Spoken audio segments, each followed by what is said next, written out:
Welcome to another Passion for Sound interview video today, folks. We've got Peter from Auricle Digital here with us today, and I first met Peter when we were at the Melbourne Hi-Fi show here in Melbourne, obviously, the StereoNet Melbourne Hi-Fi show of 2023.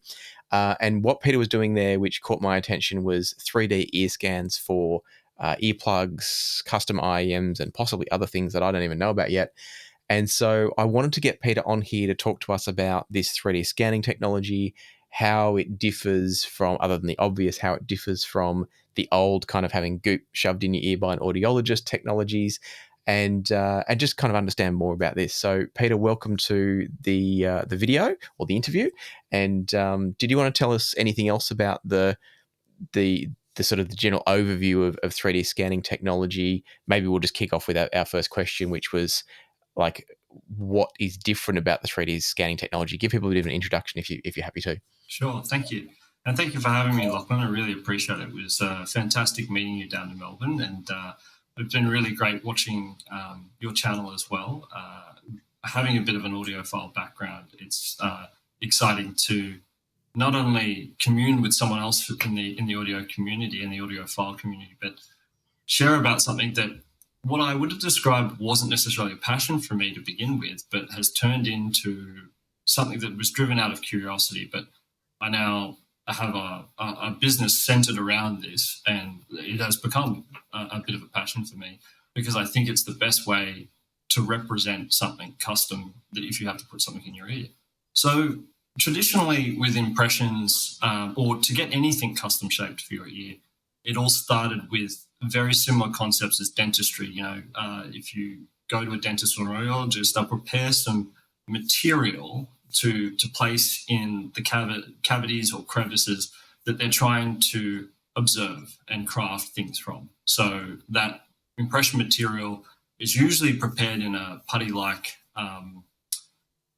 material, and then it's put into your ear and waited till it's set. And that's what we usually see happen. Once it's set, they take it out of your ear, and there is effectively a sculpture of the negative space of your ear and your ear shape. And that's what they use then to cast your custom ear product, whether it be earplugs, IEMs, or things like broadcast, what they call interruptible foldback, which is IFB. So very much like the little security wires that you see news reporters and things like that, this sort of cable. So that's the things that you'll see, those applications. And traditionally, what would have been good if it was plausible is to see that sort of help us support our ears in other ways, like hearing protection and things like that, because that, having something that is custom designed for the space it's supposed to operate in is good. The problem that came up was when they tried to really scale custom ear solutions, it became, you also scaled up some unfortunate risks that are associated with custom or impression molding in the ear. The scanning technology originally came out of the US military because they observed the same thing. They would spend $1 billion a year in post-benefit pension payout and supports services for ex-servicemen in military, Army, Navy, Air Force, and even just warehouse stores, and all that has hearing, protection associated with it. And so they were paying that out just for hearing loss issues, were they? Yes, yeah. Wow. And I think that's grown over time because it's still. And last year there was another lawsuit, a class action presented. Unfortunately, a product that was backed by 3M as a generic hearing protection didn't perform the way it should have. It had specific user requirements when placing things in the ear, and it didn't work. And there's a class action open, so that was another generic concept. And before that, even they did a study as well. They found that US military staff only fitted generic rollable ear tip foam things correctly for the minimum hearing protection that was supposed to be promised by the product. They were only used correctly 8% of the time. That means 92% of the time they weren't getting the minimum hearing protection benefit that that product offered. So, the answer to that question of how do we do that better, how do we spend less than $1 billion a year, is custom. Yep. But the problem with that is as you scale the custom concept, you scale the risks associated with the process, because this process needs to be tested at scale. And unfortunately, what they found was that when they were doing this piloting, there were some critical errors made by audiologists. And while very, very rare, and I do specify very rare, it's still an inherent risk, because a couple of things happen when you take an impression. The first thing is your ear is kind of like a cave system, and some people's more than others, but often you may find that there is like a passageway where you've come to a constricted hole, and on your way through to on the other side of that hole might be a large voluminous cavern, and kind of opens up. And it's, not every ear is the same, and it's not everyone that would experience this, but I've scanned a few that it's just like, after I took the scan, I was like, an impression process here would have been very confronting, because once the impression material's set, it's an object. It's still squishy, but it's still, you have to now pull this set large object through a passageway that's smaller than its volume. So it constricts. So what happens is that you can have things like hematoma and abrasion happen in the ear. If the impression material is not mixed correctly, it could set harder than it should. Sometimes some cheaper impression materials can expand. And also when filling the ear, the audiologists are trying to set you up for a win. So they want to have no air bubbles in the impression that's taken, because that's hard to work with downstream. But that leads it to being very dense and overfilling the ear. So you also introduce some pressure into the ear as well. So you'll see the impression material actually stretch the soft canal walls and oversize what it is. And that was a key thing that really stood out to me when you and I chatted when we did my 3D scan. And by the way, I'll for your knowledge, Peter, I'll put on screen some visuals of you taking the scan for me, and I think it was for Chris from Radiance AV as well, so people can see what was happening from an outside point of view. Sure. The things that really stood out to me, and there's a couple of things I wanted to quickly touch on here for those that are not familiar. Maybe people watching this might not have ever actually had impressions done or know the process. So I wanted to backtrack for a second, because you've made, I think, 3 really key points already. One of them is talking about putting in something like an earplug. You mentioned that the stats, I think it was 8% were correctly put in, like only 8% were correctly fitted by people, or it was only correctly fitted 8% of the time. As someone who understands ear anatomy, who understands the correct process for putting in an earplug, with my ears, the way the shape of my ear works, I still have to take 3 or 4 goes to get it in. Like, it is not an easy thing, even if you know what you're doing, to get one of those little foam roll-up earplugs in correctly. So that makes total sense. And so for those that use earplugs, you may or may not have gotten it right. And if you do get it right and you know how to get it right, you've probably experienced the same thing, where it is really hard to get right every single time, unless you happen to be blessed with quite a straight or fairly open ear canal, which I certainly am not.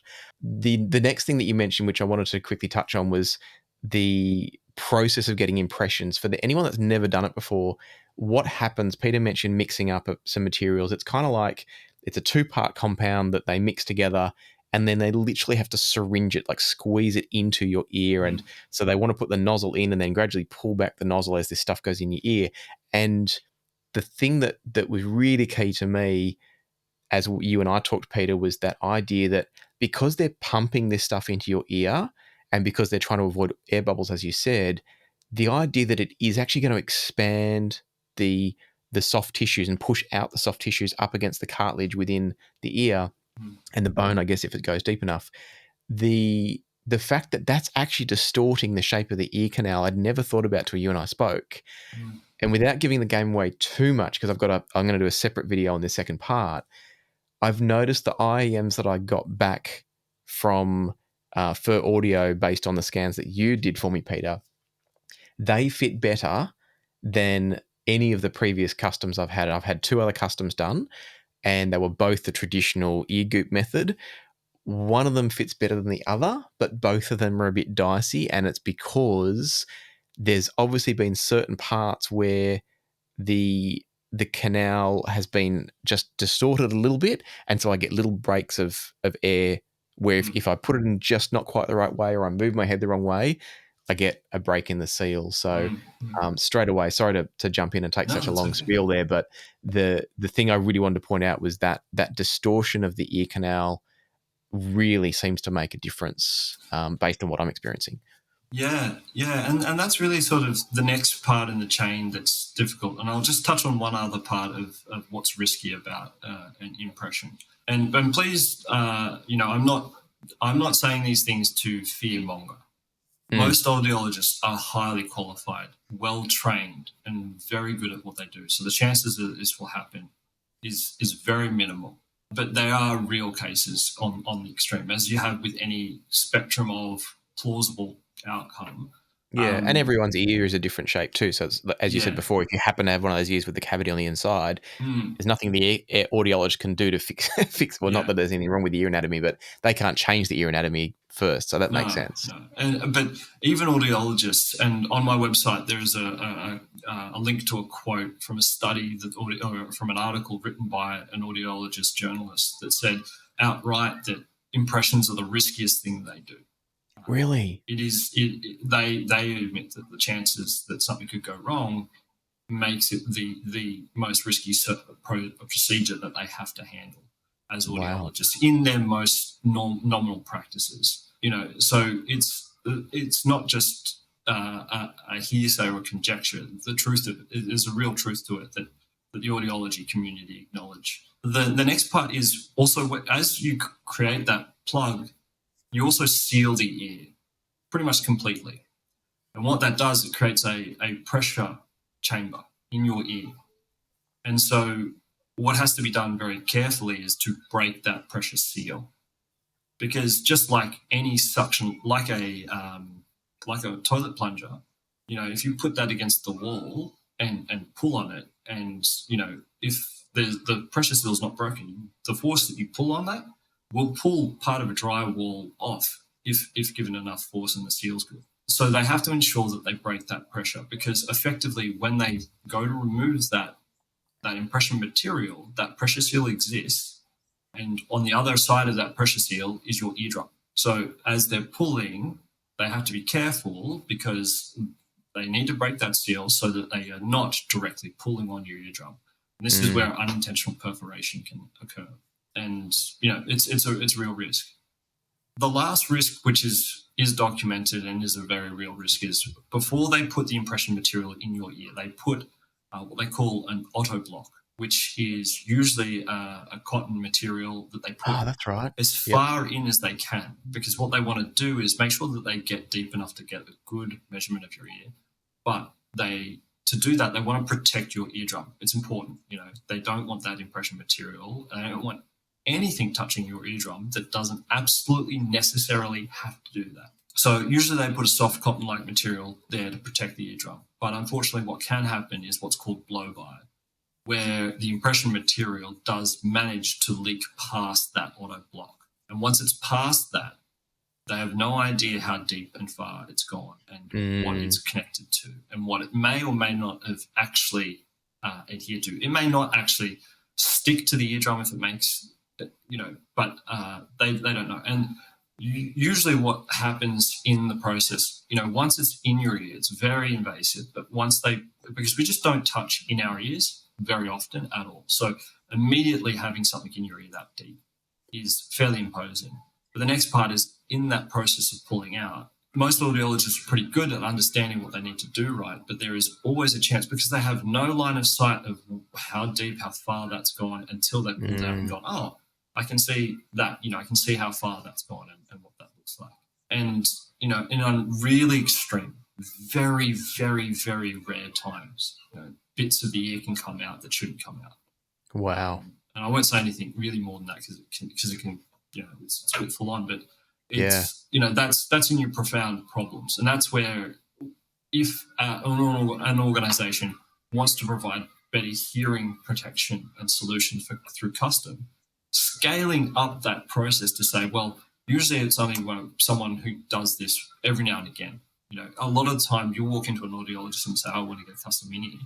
And some audiologists will be like, you want me to do an impression? What are we doing this for? Because usually we don't do this for anything other than hearing aids or really medically important things. A lot of people, especially musicians as it was starting out in the industry, a lot of audiologists were still, I walked into an audiologist's office probably 8 years ago, and it was my second set of impressions for a second set of in-ears. And I had to repeat, and I had to present them with the information sheet. And this is what I'm asking you to do. And they're like, because they already know that. I don't know if it's something I want to do. I'm trained to do it, but I don't know if I want to do it. Or if I really have to do it. So, that was that experience. It's getting more commonplace because, the industry has grown crazily. So, people are out there asking for custom solutions for their ears. Yep. And audiologists are trying to catch up with that. But again, you scale the process, you scale the amount of people that want to go through that gateway, you scale the same risks and the same opportunity for having something wrong go in the process. What happens after they've actually got it? Say you've got a successful impression, depending on the material that they've chosen, and depending how far away your manufacturer is, your impression can change just in the shipment process. It can get lost, it can get broken, and if it's being air freighted, if it's held in a carrier, it's got to go through different climates and things like that. The material can expand and contract based on just ambient temperature, and that'll change the shape of your impression. It's better now because a lot of audiologists actually have 3D scanners, so they'll take the impression and then they'll put it straight in the 3D scanner, and you'll get a file. That's pretty good. Yeah, but that at the same time still carries the same information or misrepresentation of your ear because it's still a distorted shape. Yeah. And once that shape is either in a computer or in the hands of a skilled custom IEM manufacturer, what usually happens is they will remove material. Yeah, I was just going to ask you about that. So I've seen videos in the past of different companies making customs, and there is always that hand contouring and adjustment point of view. So that's obviously partly to deal with the fact that they know the impression is a little bit bigger than probably it should be. Does the same hand molding stuff, and I know we're jumping around a little bit here, but does the same kind of hand adjustment stuff have to happen with 3D scans but differently, or does it not happen at all? There are a couple of different ways that can happen. And the thing that I find that's challenging, and this is why when you go to a custom manufacturer, the chances that you'll get something that's pretty good or good enough and comfortable enough is pretty high. But it's still a high rate of rejection. So what we see is a lot of returns because what goes in your ear is, uncomfortable and not sustainable. If I'm wanting to listen to something or watch a movie, not been able to keep a comfortable pair of in-ears in for an hour plus is kind of like, I need it to be comfortable. Or if you're mixing or playing on a band, you need it to be comfortable for, and get hot and sweaty and not to be, because you want to focus on playing your instrument, singing and performing. You don't want to be like, I can't just, this is so uncomfortable. Michael Jackson in the This Is It documentary, I don't know if anyone remembers that, but he has this moment where he's on stage and he's like, it feels like there's a fist in my ear. And he's and that's a really uncomfortable experience for him, but so much so that he stopped and couldn't continue rehearsing because of that. So that's how distracting it can be. That may have been from a pressure standpoint as opposed to a fitment standpoint, but the two are kind of closely linked. Yep. Coming back to the hand shaping, it's kind of interesting because the representation that someone has of that, when they're doing it via the hand, they have to estimate how much material to take off before it's too small. And most of them are actually fairly skilled and able to do that. But it's only an estimate because, exactly as you said, they know that the shape is not specific because they already know what it is. If they were just to process it as it was and craft and mold things off the back of that, it'd go in your ear and you'd be like, or it wouldn't go in your ear. Yeah. And so they know they've got to do that. They know they've got to make that take off as much as it's a bit of an art, but they have to kind of use a skilled estimation of that. With the 3D scanning, once you're into that, you're using digital tools, but you're effectively doing the same thing. And the disposition, whether or not it's a scan of an impression or a direct ear 3D scan, are held differently. They have different concepts attached to them. So again, digitally, if you're dealing with a 3D scanned impression, you're doing what I was saying that other craftsman was doing, but you're using a CAD piece of software to do that. You're trying to smooth it, you're trying to bring it, and there are some templating tools that will make it a little bit quicker and plausibly a little bit more consistent for people. That's a good thing. And a lot of the time, some manufacturers, you'll send your impression across because your local audiologist didn't have a 3D scanner, and as soon as they get it, they scan it into 3D already, because that will keep the file as well, because the impression material will break down over time. So it will, within about a year, that impression, specifically the impression, will have broken down. It will most likely warped. Not something they can recast. So now that they can capture that digitally, that record's then on file. So if you need to resubmit or want another product, they go, great, we've got your thing on file. Your body changes and your ear canal changes on average for an adult every 5 years. Okay. You might want to get a re-baseline, but there are different stages that you go through. And just like with everything, if you can see it droop on the outside, there's a lot of droop that happens on the inside because it's the same sort of material. It's the same skin, cartilage, all that sort of stuff.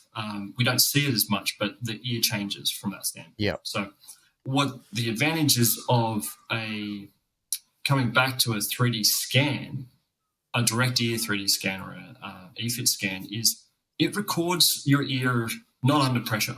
It's taking a photograph of what the state of the ear actually is at rest. It doesn't impose. You might feel some light touches on the canal sidewalls because you're actually putting the probe in there in order to get into that space and record the shape.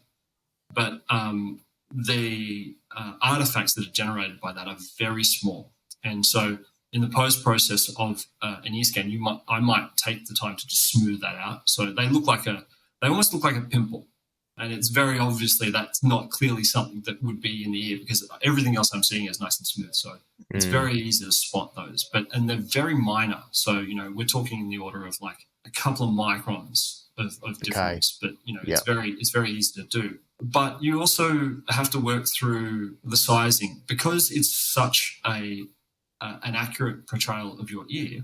Early on, what would tend to happen is that some IEMs crafted off the back would fall out because it was exactly the same shape, but it wasn't creating any pressure on the surface area of your ear. It's got no point of friction to hold it. Yeah, exactly. So, in the post-process with the 3D ear scan, there is plausibly a little bit of smoothing if there are some artifacts.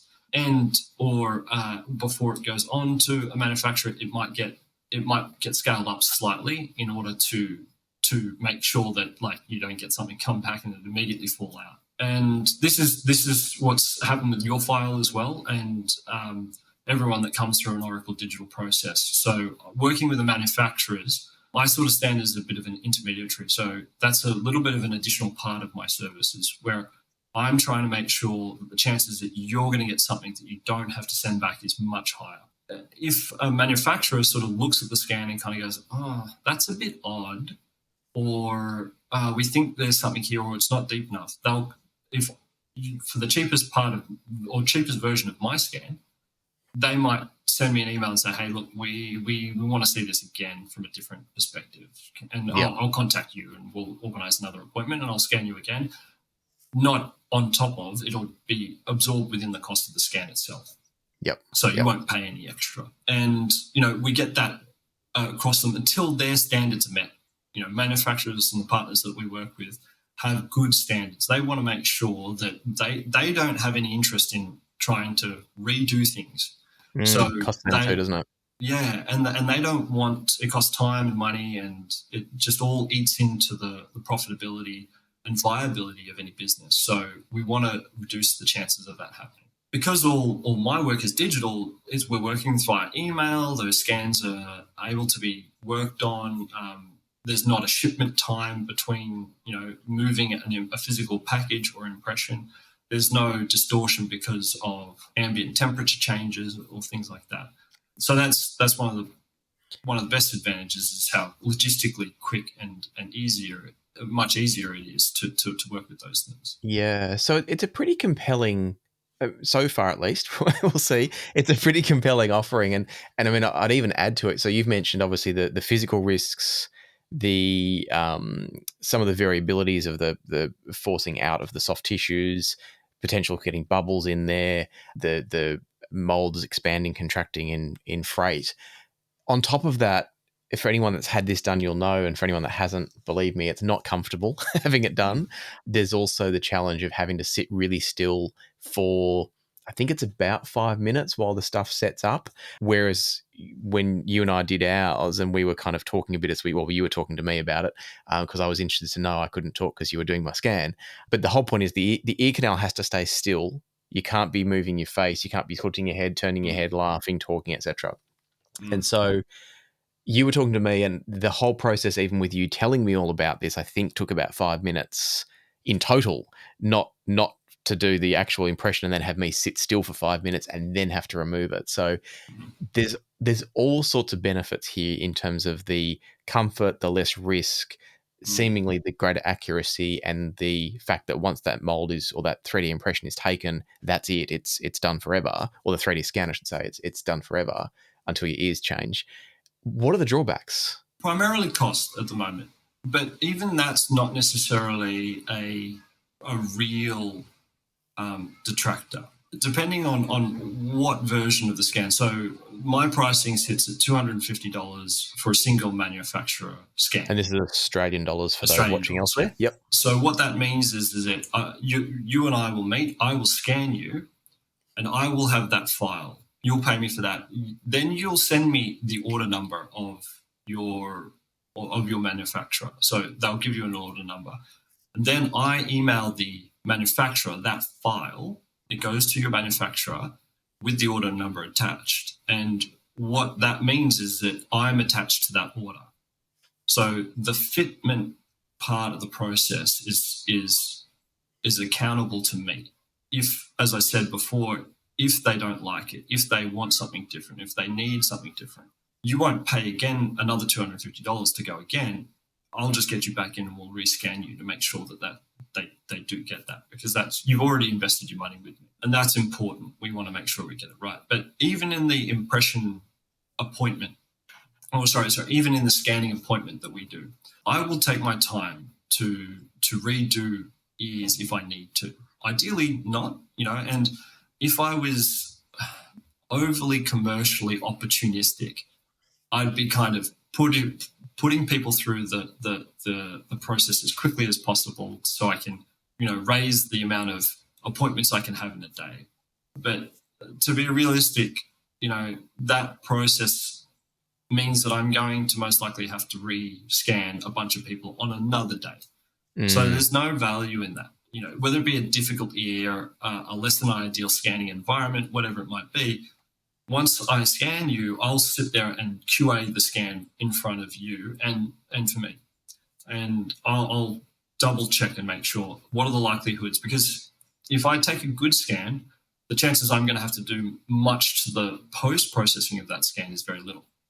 And that's good for me. So I want to take a good measurement first up. If I don't take a good enough scan right then and there, I'm going to get into the post-processing process and look at it and go, I'm going to have to get this person back in, because I know those standards aren't going to meet what's required from your manufacturer. And the brands that we work with have been very, straightforward. But what's been fantastic is that we've had a 98% success rate for products manufactured through my process and through Auricle Digital specifically. Wow. So we've only had one customer that had to return something that we really couldn't get right for them.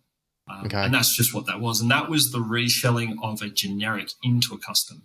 So it was never a custom to begin with. So there was a bit of variability, but I'll still take the hit on the fact that we weren't able to help that customer. Okay. And out of interest, was that due to some unusual ear anatomy or something? Was there any factor that led to that, do you think? It's hard to say. The other thing that we do, and this is, again, part of the process, is if it really gets to that point, I 3D print analogs of your ears. So I'll take a scan, I'll process that and 3D print an actual version of what should be shaped for your ear. And you can try that on before it goes somewhere. So we worked with another manufacturer where we actually shipped that 3D print once it had been with a customer, and they'd go, yep, that feels like it should. Then we go, great, we'll put that and take that to the manufacturer. And then the manufacturer can do a couple of things. They can cast specifically from that 3D print, but because it's 3D printed, it's not going to warp. So they can do that. They can 3D scan that 3D print. And we also send over the files that we use for it as well. So we really want to make sure that that's the chances of having to redo that. And because the reshipment of things and postage. I was just going to say, yeah. So, the delay and the cost of shipping and things like that. It's just, no, we don't really want, it just doesn't make sense to adhere to that when we can do better. Absolutely.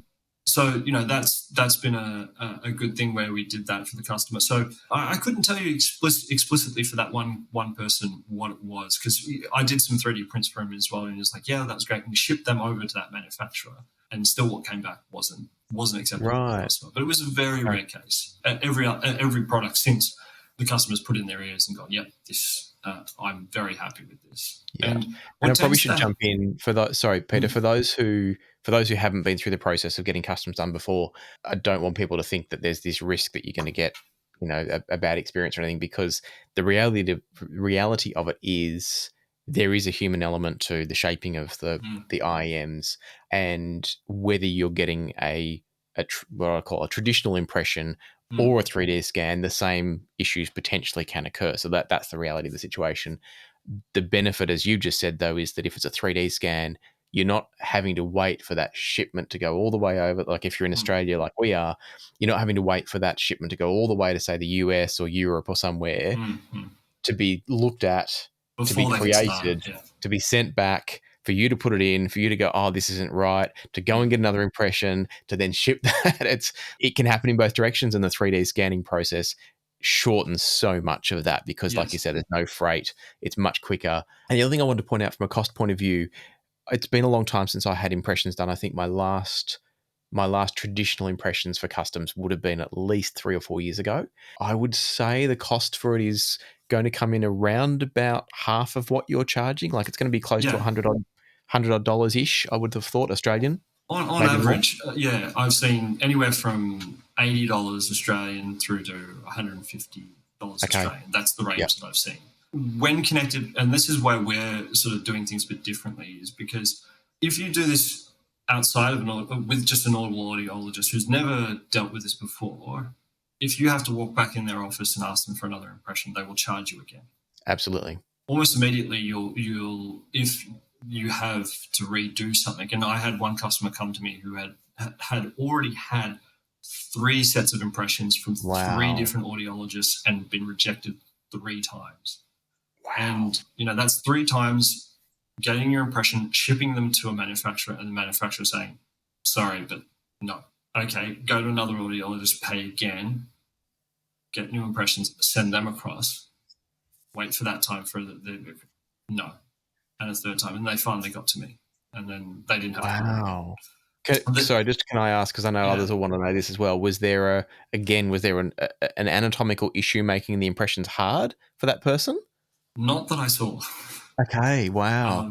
And I didn't, I had one customer the other day that I was in store at Minidisc, and I went, wow, I've not really seen this sort of topography in an ear yet. And everyone was looking over me really weird. I was just fascinated by this ear. So, what I've usually seen of unique anatomy, I really like to enjoy and observe. It's just something as a difference. But with that customer, nothing. I don't remember that customer's ear shape because it didn't seem to present anything that was more difficult. And we had one set of impressions come across where I got sent the 3D scan file of it, and it kind of goes in and stops. It's like it's nowhere near the second bend. It just stops. So, and they was like, oh yeah, they have really small ears. It's really difficult for an impression to be done. And I was like, okay. So I was preparing myself for a bit of a, this may be a hard scan, and it wasn't. And so I had no understanding of why that impression was particularly poor and would have been rejected immediately, or was rejected, and what that was. So, even though I might, 150 Australian dollars versus 250 Australian dollars. That's only if you, or let's go $80. So doing that, so you're 163 times. You're at 200 and 240. 240 already. So that's the sort of thing. So the chances, but my files also stay valid for about 5 years. We say 5 years is a good sort of range to work with. Mm-hmm. If you're on the older, the changes in your ear tend to accelerate a bit more. So it might be more like 3 years. And depending on how many times or how many different products you get over the years, the value of that scan can vary, right? So if you only get one custom product in 5 to 7 years, $250. But if you were to spread that across the years, that's actually not too poor. But if you were to get a couple of that, in the case where a customer wants to own their file, I charge 399 Australian dollars, so or $400.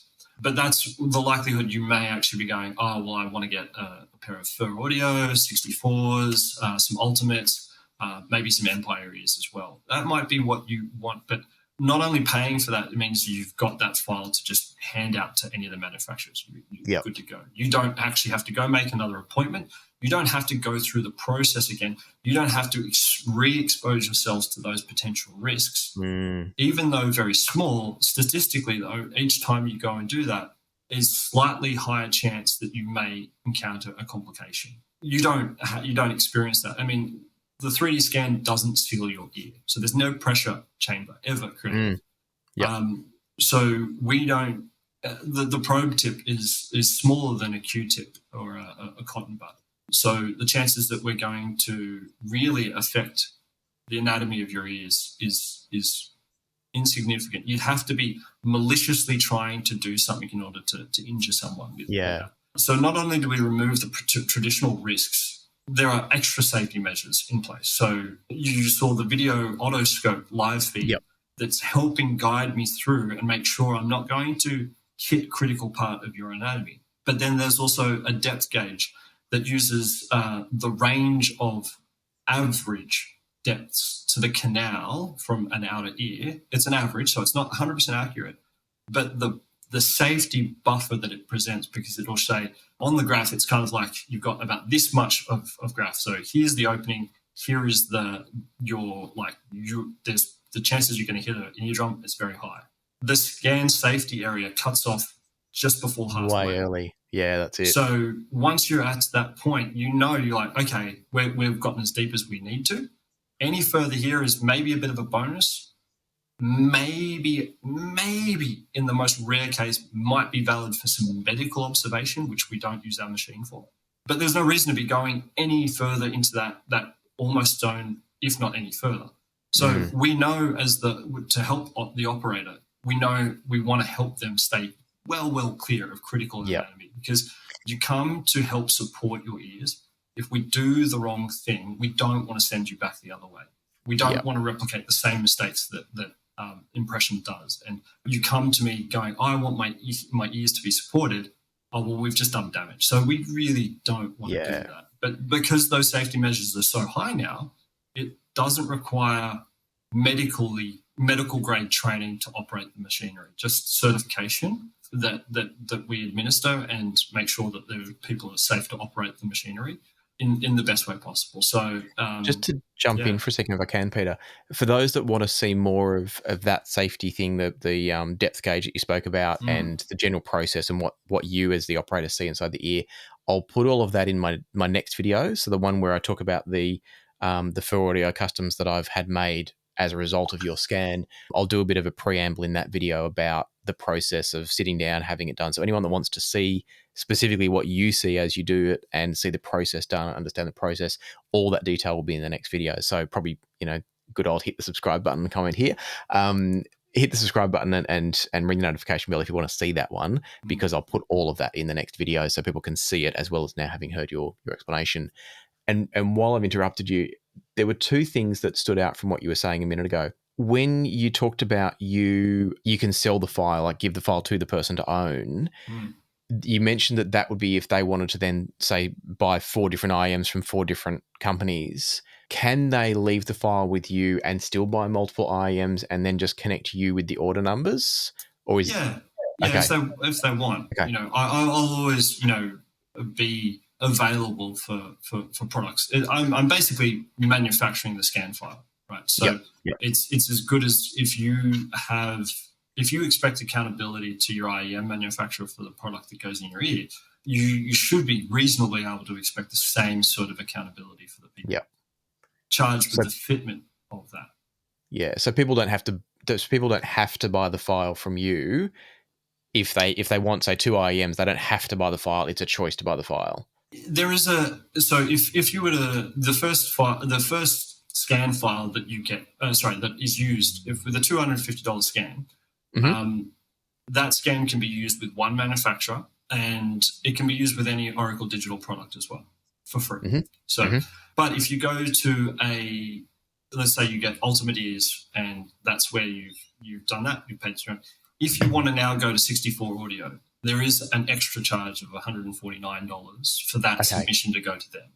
Gotcha. So that's where things shift a little bit. If you do that, again, I'll send it on your behalf. But once we get to that point, you can pay a little bit to just get the file sent to you directly, because you've kind of reached that value anyway. So it's really up to you, because there are some people that may only get, and a lot of musicians specifically may only get one IEM from one manufacturer, and that's okay.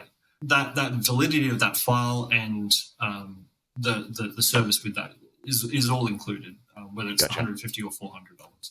I have a customer that paid the $400, CC'd me on the email when they submitted their order, and just said, Peter's connected to it, and I was ready. So if I saw anything come back, I would have been able to jump on that straight away and help support the manufacturer and the customer to help make sure that that's good, because that's what we're there is a value exchange there. So, when we say what are the detractors of this model and this process, yes, it is a higher upfront cost than we've seen traditionally, but there is a cost to bringing new technology to market that we need to commercialize. As someone who's living by this, I commit to adding service value to it as well. And that's what's allowed us to make sure that 98% of the time what goes in your ear is comfortable and you're happy with off the back of our processes.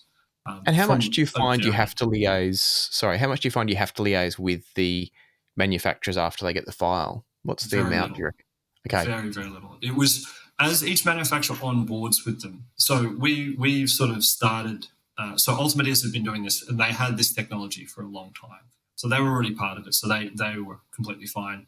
And as I was getting my scanning technique right, there were a couple of times where I had to rescan some customers because I just wasn't quite there. I really don't see that anymore. I don't see any communication coming back and asking for that again. The first few new manufacturers to it will check in a couple of times and go, oh, we're not really used to seeing it like this. One manufacturer that we're yet to get on board, I'll leave their name out of it, but a lot of the time they kind of go, oh, it doesn't look like there's enough information. Specifically what they're talking about is this area here up in the cymbal. And even in that space, how little your ear moves. So when you do get a mold and impression, even the impression material will move this part of the ear anatomy. Yeah, it will expand this channel a bit. And so, and if you touch just up here, you can feel how soft and easy it is to move. So when I scan, people think that area is too small because it is that small. It's not that thick because it hasn't been pushed open. So some manufacturers take a little while to figure that or need to be coached through that. I haven't had to rescan someone in a long months, easily months. The first thing the customer will know of that is I'll call them up and say, hey, look, we need to get you back in. And that's just a logistics thing. Yeah, so coming back to what we were saying about the detractor being cost, the investment, though, over the time is very, fairly on par. But the other thing you can do is that if you Google search what it costs to 3D scan something that's roughly a single size of an impression mold. Golf ball or a bit smaller than a golf ball. Yeah, exactly. Yep. If you were to get a 3D scan of that through just commercial, if you were going to go and copy it and want to 3D print a golf ball, that will cost you at minimum about $150. Yeah. But you have to do twice because you've got a left and a right. So you've Left got and two right. golf Yeah, balls. of So you're course. already at that price from another equivalent standard market cost.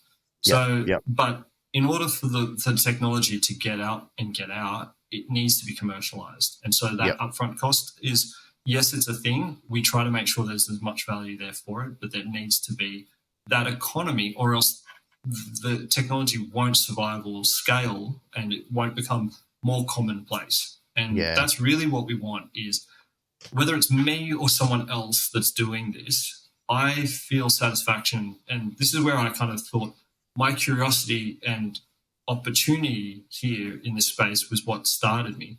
But what keeps me is, what's really satisfying is knowing that when I measure your ears, I'm not putting your hearing at risk. That's been really satisfying, because a lot of the time I feel a real sense of joy in that you've not had to be exposed to that risk, even though the people that are doing them are well trained and very. I would never wish that the very small chance happened to be that. It's like kind of buying a weird lottery ticket. And the fact that I can go, well, let's not spend that money in that lottery. Let's come spend it over here where there's no losing ticket, and we can really work with you to help that. I think anytime you go less invasive, it's definitely a win, isn't it? So that makes a lot of sense. I've definitely experienced relief on a customer's face when the process is started and it's not what they thought it would be. It's not as scary. I mean, it's just sitting in a chair. It is literally just sitting in a chair. Yeah. But also the sense of, the next thing that's going to go in that ear, as far as I do, is your actual custom in-ear. But for a lot of people who seemed very nervous about the whole process, weren't nervous about this process because they were never put in a situation. Yes, you do need to be a little bit still while we do the recording. And while we're doing the measurement, your jaw will change the size of your canal. So if your jaw is open, your canal's open. If your jaw is closed, they close. So we can sometimes take a variation of that to make sure, for the context you're being fitted for, that the application works. So for some singers, I'll do an open mouth. So we get it oversized. But traditionally what used to happen is that you needed to have a bite block. A lot of manufacturers insisted it. So not only is your canal at its widest, it's also then pushing on top of that, introducing the pressure of the material. So you're kind of getting the worst case scenario of how different your ear canal shape would be to either at rest. Specifically for things like gamers and audiophiles, they don't need that. That's why you wouldn't want that. You need to follow the instructions of the manufacturer when doing that. At least with mine, if we are open mouth as wide as we can be, we're not adding that extra bit of pressure and that extra chance that it'll be even way, way, way oversized. And on the smaller scale, going the other way, is if you get a 3D ear scan and your mouth is closed, it's the smallest it will be. And if the file's not handled correctly, then you'll get this thing that may be undersized. It'll be accurate to what it is, but it'll be undersized for the application. What you actually need. Coming back to that surface friction that needs to keep that thing seated may not be there. But the other particular difference I see is, one person described it to me as when they put their in-ear in after having impression molded in-ears, and mine is that they said the pressure was comfortable because it was an even pressure across the surface. I would say the same. Versus in different manufacturing processes, off the back of an impression mold, it's a bit of a lottery about where something might feel uncomfortable and how it might feel uncomfortable. I myself am manufacturing earplugs as well, and I'm coming to grips with the difference between the recording and what has to come out the other end. I've had to refine my process and what I'm doing with it for different contexts as well. So it's not a straightforward thing, but it's getting more accessible. It's less cost inhibitive to get into the market doing these sorts of things, which is really good.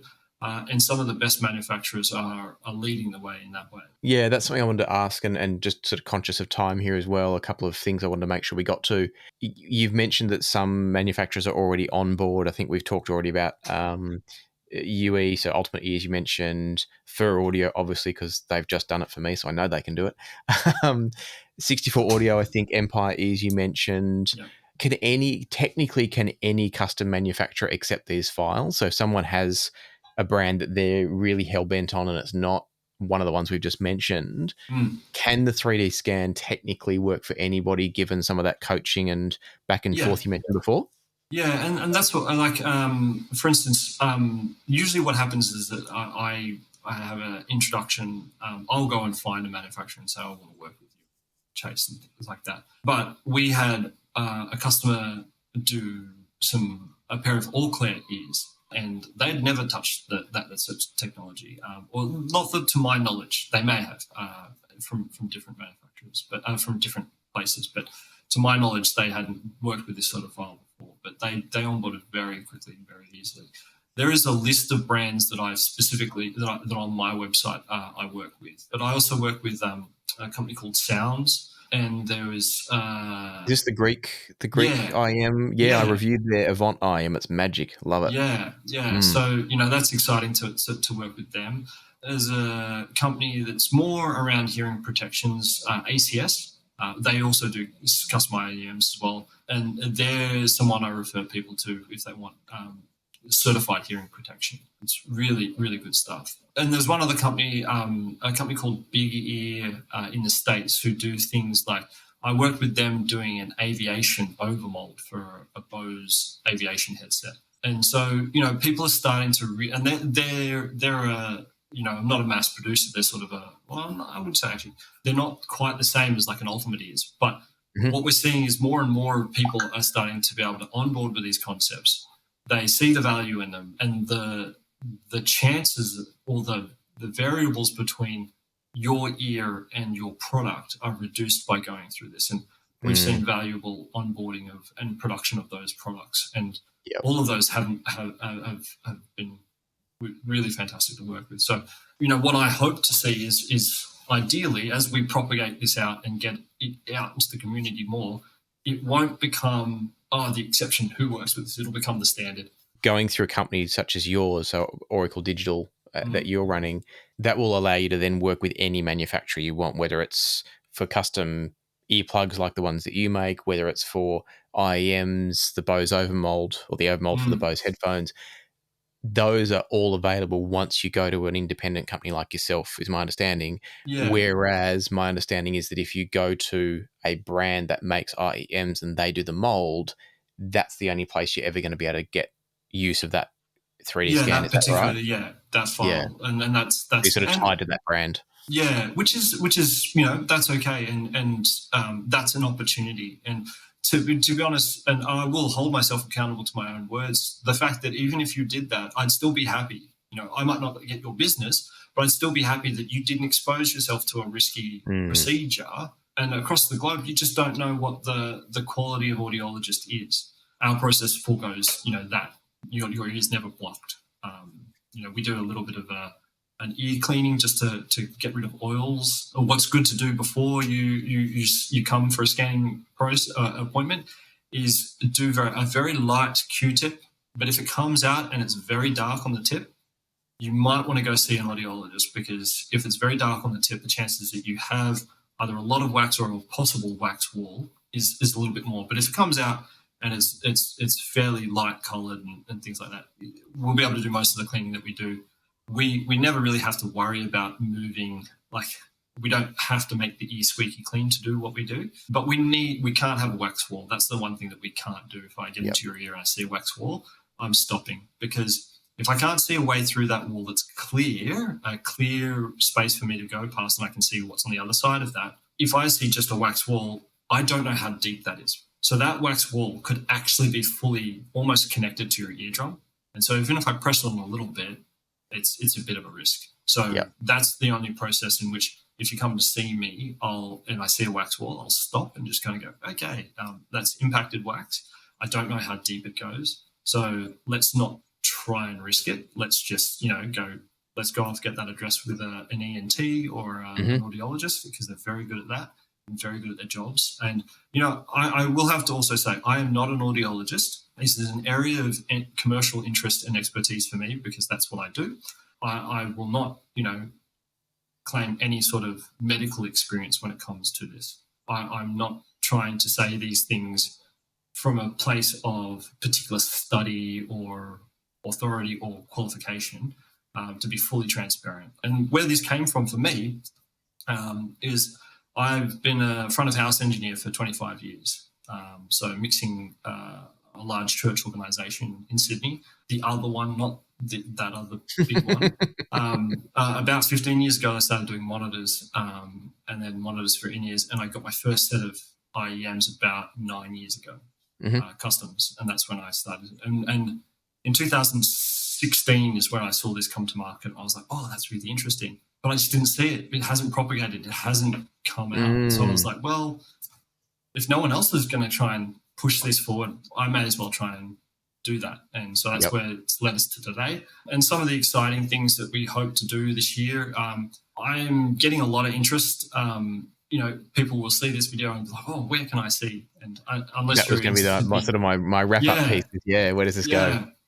So what we're hoping to do is work with empowering people to do this. So we really do hope that there is an opportunity where people might want to come along on the journey and start to do this. There are some people out there in small pockets where sometimes this is plausibly available. We're interested with working with them. There is a version of this hardware that is explicitly for hearing aid use. And the way you can tell the difference is my machine is black, it's all black over, and the other version of the machine is white. And so if you see a black one, it can be used for custom IEMs, all this sort of things.